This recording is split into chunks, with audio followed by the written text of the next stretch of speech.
پیرانے پیر کی ایک بات نقل کی ہے. کون پیرانے پیر؟ یہ لوگ پیرانے پیر بولتے ہیں, ہم لوگ پیرانے پیر نہیں بولتے.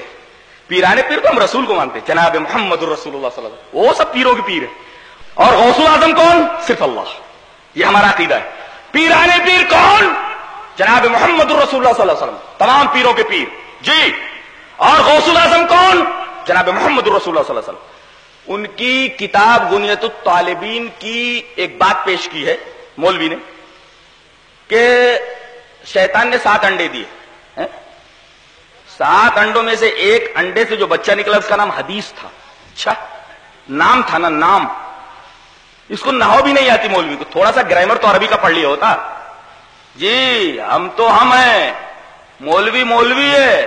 کسی اہل حدیث کا بچہ اگر گلے پڑ گیا تو گلا چھوڑانا مشکل ہو جائے گا. حضرات کس پانی میں ہیں آپ؟ تو آپ نے فرمایا کہ یہاں شیطان کے ایک بچے کا نام حدیث تھا اور اہل حدیث وہی ہیں. میں پوچھتا ہوں کہ اس بچے کا نام کیا تھا؟ حدیث. اور ہم کیا ہیں؟ اہل الحدیث. الف لام داخل حدیث پر. ہم حدیث نہیں الحدیث والے ہیں. الحدیث الف لام داخل ہے جی. اور نام پر کبھی الف لام نہیں آتا. پوچھ لو یہاں بچے بیٹھے ہوئے ہیں عربی جاننے والے. نام اگر ہو کسی کا, جیسے محمد نام ہو تو المحمد نہیں بول سکتے اس کو جی, ہے نا. تو اگر اس بچے کا نام حدیث تھا تو الحدیث ہم بولتے ہیں نا, اہل الحدیث. حدیث پر الف لام داخل ہے. اس جو ہے مولوی کو معمولی گرامر معلوم نہیں کہ نام پر الف لام نہیں آتا. ایک غلطی تو یہ ہے نحوی گرامر کی غلطی ہے عربی کی. اور دوسرے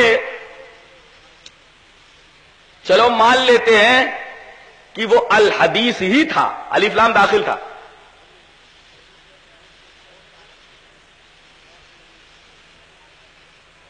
پہلے یہ ثابت کرو کہ اس بچے کا نام الحدیث تھا. تم نے خود کہا کہ حدیث نام تھا. اور اگر نام ہے اس کا حدیث تو اہل کی اضافت نام کی طرف نہیں ہوتی جی. اگر الف لام کسی اسم پر داخل ہے تو ایسا بول سکتے اہل البیت, اہل الجنہ, اہل النار, ضمیر کی طرف بھی مضاف ہوتا اہلھا. لیکن اگر نام ہے پراپر ناؤن ہے تو پراپر ناؤن کی اضافت پراپر ناؤن کی طرف اہل مضاف نہیں ہوتا. اہل محمد نہیں کہہ سکتا, آل محمد بولتے. اللہم صلی علی محمد وعلی آل محمد. نام کی طرف آل کی اضافت ہوتی, اہل کی نہیں. یہ دوسری نحوی غلطی ہے. اب جب یہ دو غلطیاں ایک جگہ ہوں ایک لفظ میں تو وہ مناظر ہے نا, مناظر اسلام ہو سکتا ہے. جس کو معمولی گرامر نہ آتا ہو وہ مناظر ہو سکتا ہے. یہاں تو دو غلطیاں ہیں, دو غلطیاں ہیں یہاں. اللہ اکبر. یہ تو تھا حدیث کا معاملہ. تو وہ بات صاف ہو گئی جو حدیث کے تعلق سے کہی گئی. ہم تو اس میں سے نہیں ہیں. اچھا پیرانے پیر, جن کو یہ پیرانے پیر کہتے, یہ بات تو لے لی انہوں نے غنیت الطالبین سے. لیکن غنیت الطالبین میں ایک اور بات لکھی ہوئی, اس کو چھپا گیا مولوی. کیا لکھا ہوا ہے؟ پیرانے پیر نے ان کے قول کے مطابق, یا شیخ عبد القادر جیلانی میں بولتا ہوں, پیرانے پیر تو ہم نبی کو مانتے ہیں. شیخ عبد القادر جیلانی نے جہاں 72 گمراہ فرقوں کا تذکرہ کیا ہے 1 by 1, یہ گمراہ فرقہ, یہ گمراہ فرقہ, یہ گمراہ, باقاعدہ نام گنائے ہیں. یہ قرامطہ, یہ مرجیہ, یہ جہمیہ, یہ معتزلہ, یہ خوارج, 72 فرقوں کے نام گنائے ہیں. اور آخر میں کہتے ہیں 73ویں فرقے کے بارے میں, ایک فرقہ جو ہے اس کے بارے میں آگے تبصرہ فرماتے ہیں انہی کے لفظوں میں, شیخ عبد القادر جیلانی کے لفظوں میں, وَأَمَّا الْفِرْقَةُ النَّاجِيَةُ. یہ جو 72 فرقے گئے یہ سب جہنمی ہیں, جہنمی ہیں. فرقہ ناجیہ کون ہے؟ عبد القادر جیلانی اسی کتاب میں لکھ رہے, وَأَمَّا الْفِرْقَةُ النَّاجِيَةُ. نجات پانے والا فرقہ کون؟ فلا اسم لہا الا اسم واحد.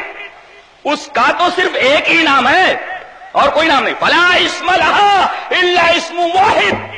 وہ ناجی فرقہ, اس کا صرف ایک ہی نام ہے, دوسرا نام نہیں ہے. وہ اصحاب الحدیث, اہل الحدیث ہے وہ. یہ چھپا گیا, یہ چھپا گیا.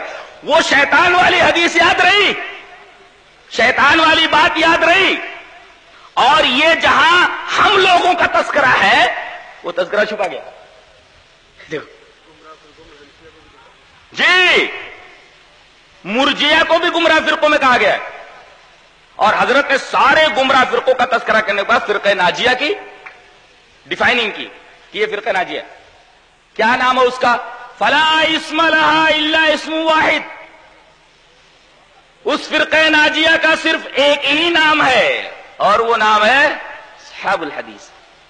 اب یہ اصحاب الحدیث میں جو حدیث ہے، اب اس کا معنی وہ کیا بتائے گا؟ وہ جا کر کے شیخ عبد القادر جیلانی سے پوچھ لے، وہ جانے، ان کا کام جانے. دونوں